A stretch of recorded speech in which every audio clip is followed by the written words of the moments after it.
Student, welcome my YouTube channel Kapardi knowledge class. तो आज मैं आपके लिए लेकर आई हूँ शिक्षा शास्त्र से प्राचीन भारत में शिक्षा चैप्टर से कुछ बहुविकल्पीय प्रश्न। तो आइए देखते हैं। शिक्षा संबंधी विचारधारा विकसित हुई है। शिक्षा संबंधी विचारधारा विकसित हुई है अर्थशास्त्र से, दर्शन शास्त्र से, धर्मशास्त्र से, समाजशास्त्र से। तो इसका राइट आंसर है दर्शन शास्त्र से। शिक्षा संबंधी विचारधारा विकसित हुई है किससे? दर्शन शास्त्र से। हमारा क्वेश्चन है, मनुष्य जीवन को कितने आश्रमों में बांटा गया है? मनुष्य जीवन को कितने आश्रमों में बांटा गया है? 3 आश्रम, 4 आश्रम, 5 आश्रम, 6 आश्रम। तो इसका आंसर है 4 आश्रम। गुरुकुलों में प्रवेश किस संस्कार के बाद होता है? तो विवाह के बाद, उपनयन के बाद, समावर्तन के बाद कि नामकरण के बाद? तो गुरुकुलों में प्रवेश किस संस्कार के बाद होता है? उपनयन संस्कार के बाद होता है। वैदिक काल में प्रमुख शिक्षा संस्था को कहते थे। वैदिक काल में प्रमुख शिक्षा संस्था को आश्रम कहते थे, गुरुकुल कहते थे, मदरसा कहते थे कि विहार कहते थे? तो गुरुकुल कहते थे। प्राचीन भारत में शिक्षा देने का कार्य करते थे तो ब्राह्मण करते थे। प्राचीन भारत में शिक्षा देने का कार्य ब्राह्मण करते थे। अगला क्वेश्चन है, वैदिक काल में शिक्षा का प्रमुख केंद्र कौन सा था? तक्षशिला, प्रयाग, मिथिला, काशी। तो तक्षशिला इसका राइट आंसर है। तक्षशिला जो है वैदिक काल में शिक्षा का प्रमुख केंद्र होता था। भारत में सर्वप्रथम विश्वविद्यालय कौन सा था? तक्षशिला, नालंदा, वल्लभी, विक्रमशिला। तो Nalanda is the right answer. Sorry, Nalanda नहीं, Takshashila is the right answer. तो भारत में सर्वप्रथम विश्वविद्यालय कौन सा था? Takshashila is the right answer. वैदिक काल में उपनयन संस्कार कब होता था? शिक्षा प्रारंभ के समय, शिक्षा समाप्ति पे, उच्च शिक्षा में प्रवेश लेते समय, कभी नहीं। तो वैदिक काल में उपनयन संस्कार कब होता था? उपनयन संस्कार बताइए कब होता था? तो शिक्षा प्रारंभ के समय, जब शिक्षा प्रारंभ करने जाते थे तब उपनयन संस्कार होता था। वैदिक काल में शिक्षा का प्रारंभ किस संस्कार से होता था? देखिए, बार बार ये पूछा जा रहा है, वैदिक काल में शिक्षा का प्रारंभ किस संस्कार से होता था? तो उपनयन संस्कार से होता था। शिक्षा का प्रारंभ कब होता था? उपनयन संस्कार से होता था वैदिक काल में। अब अगला क्वेश्चन है आपका, वैदिक काल में गुरुकुल में पढ़ने वाले को क्या कहा जाता था? छात्र, अंतेवासी, भिक्षु, श्रमण। तो अंतेवासी कहा जाता था। अंतेवासी इज द राइट आंसर। वैदिक काल में शिक्षा का मुख्य उद्देश्य क्या था? शारीरिक विकास, आध्यात्मिक उन्नति, ज्ञान संवर्धन, नैतिक विकास। तो आध्यात्मिक उन्नति। वैदिक काल में शिक्षा का मुख्य उद्देश्य क्या था? आध्यात्मिक उन्नति। भारत में प्राचीन काल में प्रचलित शिक्षा प्रणाली को कहा जाता था। जो भारत में प्राचीन काल में प्रचलित शिक्षा प्रणाली थी उसको हम क्या कहते थे? तो उसको हम कहते थे वैदिक शिक्षा। क्या कहते थे? वैदिक शिक्षा। वैदिक काल में विद्यार्थी कहाँ शिक्षा प्राप्त करते थे? तो वैदिक काल में विद्यार्थी गुरुकुल में शिक्षा प्राप्त करते थे। कहाँ शिक्षा प्राप्त करते थे? तो गुरुकुल में। क्वेश्चन है जो कि पार्ट 2 से है, बौद्धकालीन शिक्षा। शिक्षा शास्त्र के ये सभी क्वेश्चन है कक्षा 12 इंटरमीडिएट परीक्षाओं के लिए, जो कि बहुत यूजफुल है। भगवान बुद्ध का जन्म हुआ था, कब हुआ था? 563 BC में हुआ था। बौद्ध काल में मुख्य शिक्षा संस्थानों को कहा जाता था, विहार कहा जाता था। बौद्ध काल में मुख्य शिक्षा संस्थानों को विहार कहा जाता था। तक्षशिला विश्वविद्यालय स्थित था पेशावर के निकट, वर्तमान पाकिस्तान। पेशावर के निकट में स्थित था, जो कि इस समय पाकिस्तान में है। विनय पिटक धर्म ग्रंथ संबंधित है बौद्ध धर्म से। विनय पिटक धर्म ग्रंथ संबंधित है बौद्ध धर्म।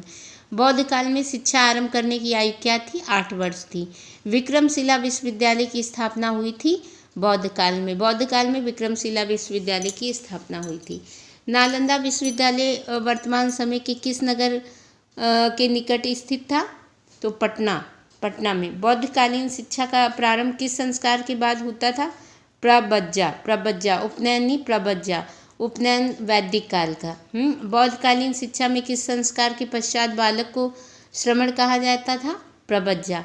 और उसमें क्या कहा जाता था? बौद्धकालीन वाले में, वैदिक कालीन वाले में क्या कहा जाता था? उसमें कहा जाता था अंतेवासी, और इसमें प्रबज्जा संस्कार होता था, उसके बाद में श्रमण कहा जाता था।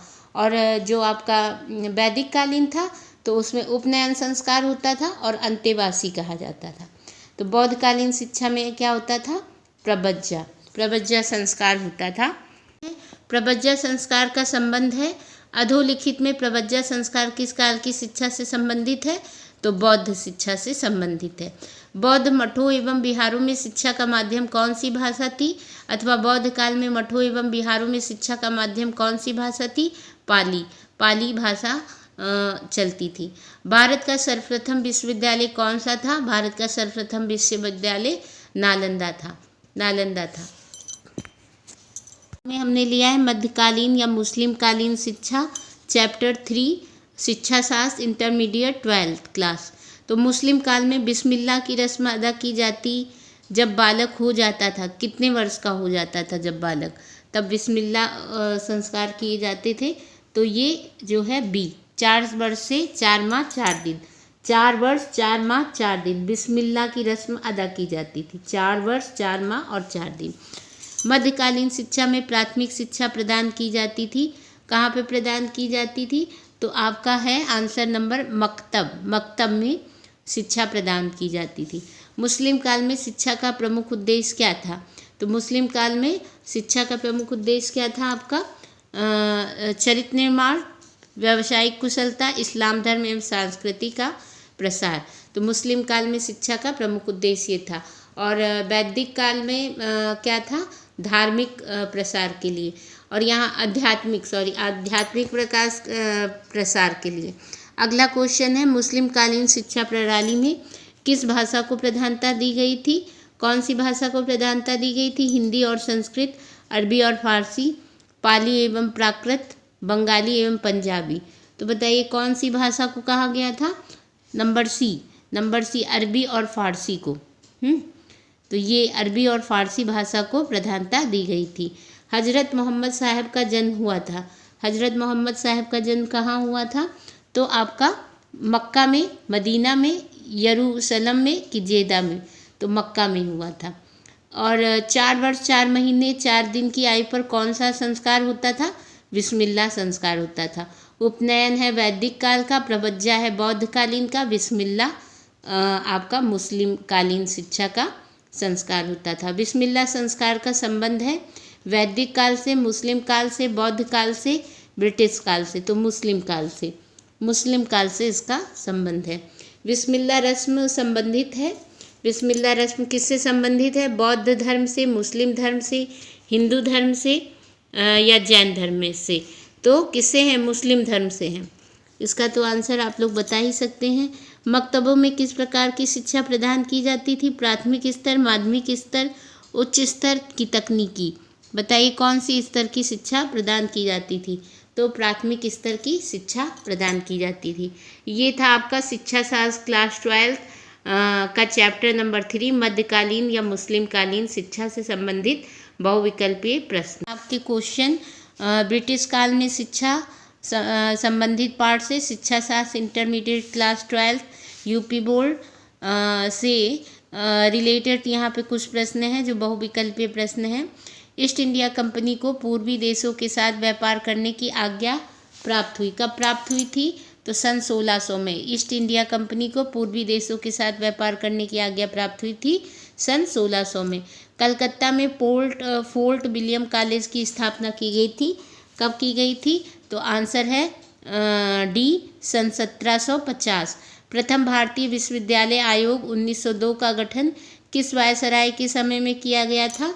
बताइए किस वायसराय के उसमें किया गया था? तो लॉर्ड वेलेजली के समय में किया गया था। वुड एबट रिपोर्ट किस सन में प्रस्तुत की गई थी? तो वुड एबट रिपोर्ट आपकी सन 1937 में प्रस्तुत की गई थी। वर्धा शिक्षा सम्मेलन किस सन में हुआ था? तो वर्धा शिक्षा सम्मेलन आपका हुआ था सन 1937 में हुआ था।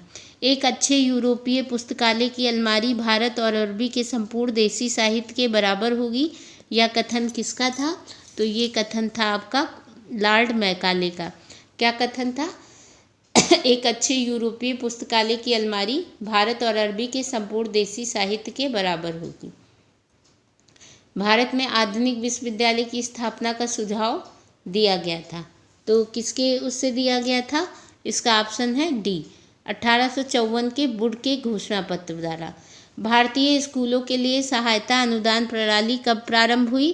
तो ये प्रारंभ हुई 1854 ईस्वी में। भारत में आधुनिक विश्वविद्यालय की स्थापना किसके सुझाव से की गई? तो ये आपकी की गई 1854 के वुड के घोषणा पत्र द्वारा। ये थे आपके ब्रिटिश काल में शिक्षा से संबंधित चैप्टर से बहुविकल्पीय प्रश्नोत्तर।